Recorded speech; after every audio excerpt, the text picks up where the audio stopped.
yếu nè, nó đi được á.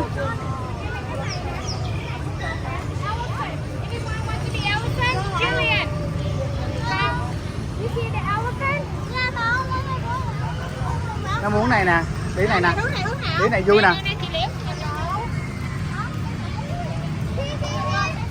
I like that.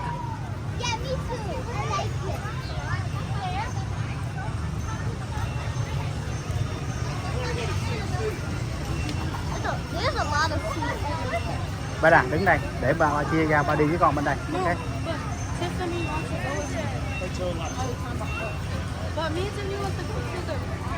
Okay, just stay here a little bit. Wait for them coming down and then. Okay, stay here, stay here, stay here.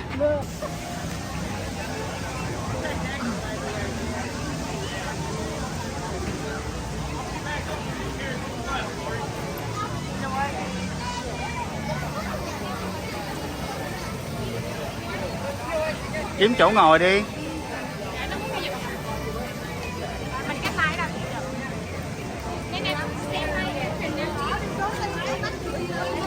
Phải không? Ngồi dưới đây nè em ơi.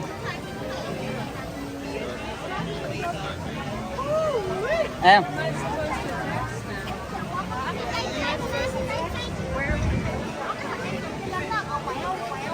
Đây nè.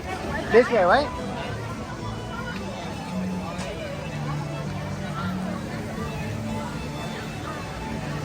Đây nè.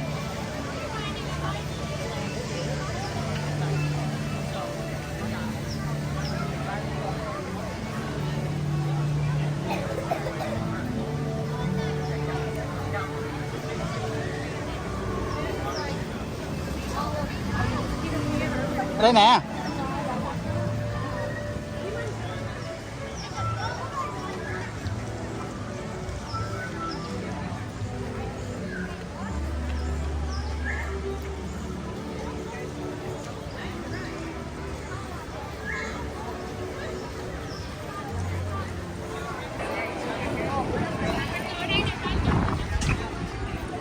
Nó quất rồi.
Yo le dije que me mire. Está tu familia, pues, entonces.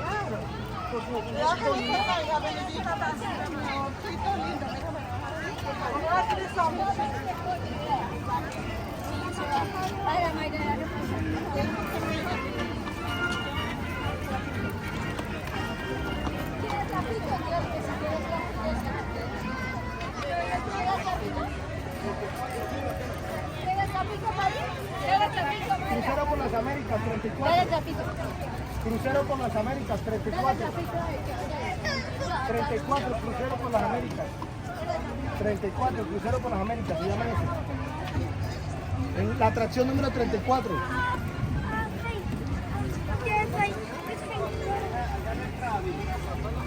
Ah, ese es el sí.